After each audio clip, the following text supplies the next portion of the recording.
Hey yo, so I'm just gonna be showing you how to make the basic redstone door. Like, it's literally, thought I was gonna survive. But it's basically so simple. Like, you only need like one redstone torch, two sticky pistons, a button or a lever, preferably a button. That's basically it, unless you want to add a few more extra details. But I'll give you a quick explanation, and then I'll show you how to build it and give a more detailed explanation. So basically,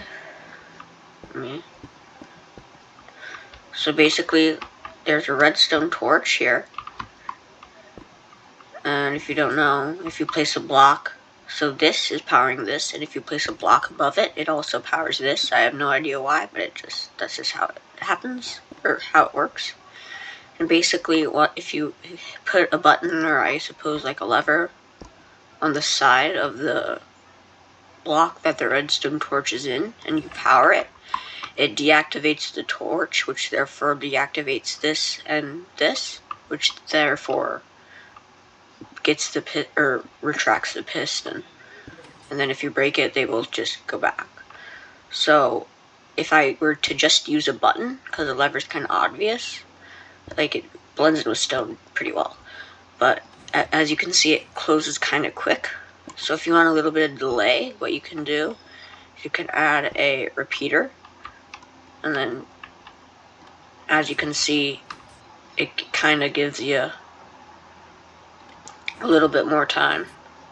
So, then technically you could go like that. If I get the delay up. And then like that. And then there's just a button on this side where you can press it. And then go in. Super simple. This is basically all you need. You don't necessarily need these, but it's preferred. Or, not preferred, but like, it helps. So now I'll show you how to build them. So, I recommend finding like a cliff or a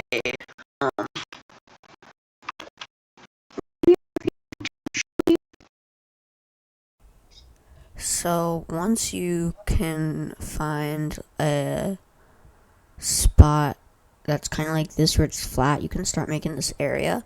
And then your first step is you're going to be wanting to put down two pistons, like this, like I'm going to show you now. So you're going to want to place one like this and this facing this way. Obviously it could be on the other side, whichever you want the door to retract.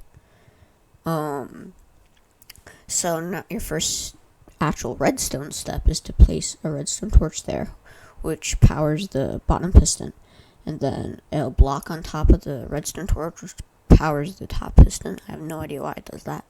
That's smudging. But now you can just place two blocks, preferably to blend in with the environment. So I'm gonna use grass and dirt. So now what you can do is this, like I said, it's not like a 3x3 piston door or anything, but what you can actually do is you can now use like a lever or buttons to turn off the redstone torch.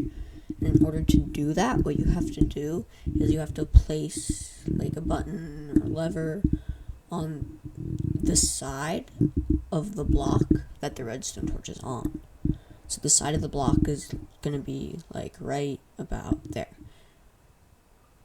So levers work, but you have to manually flick them on and off versus buttons. Buttons, you press it, it depowers it, and then it powers it back on again. So I'd prefer buttons, and it blends in with stone very well.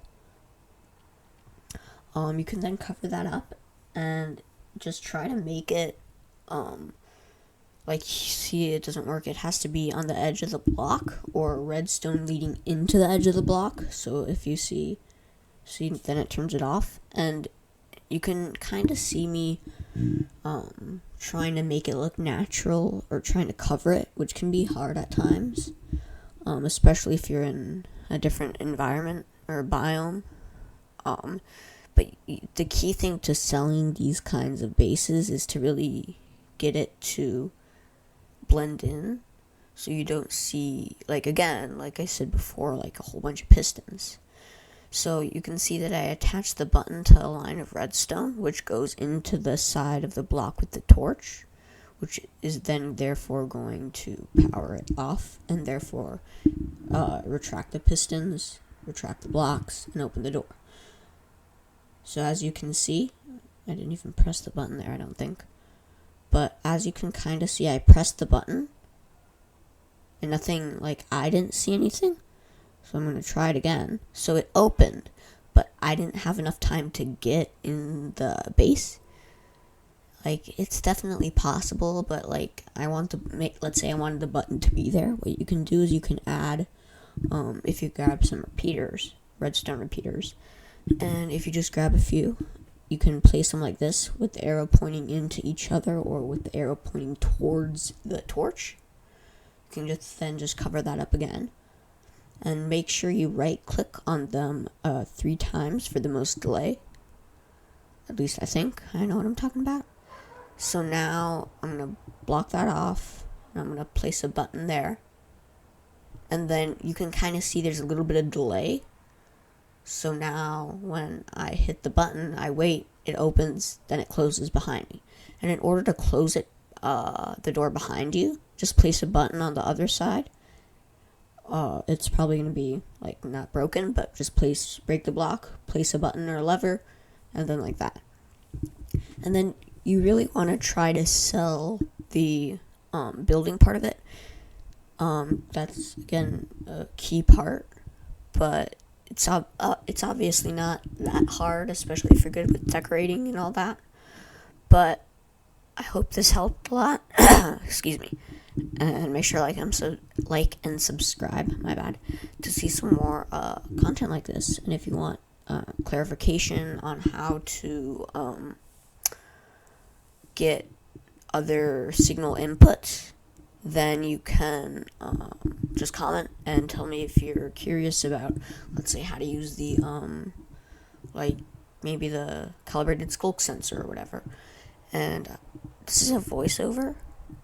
Or at least this part was, and to be completely honest, I have no idea. Well, I mean I do, because I just made this, like, today, so. Okay. Oh, by the way, this is not a step, this is for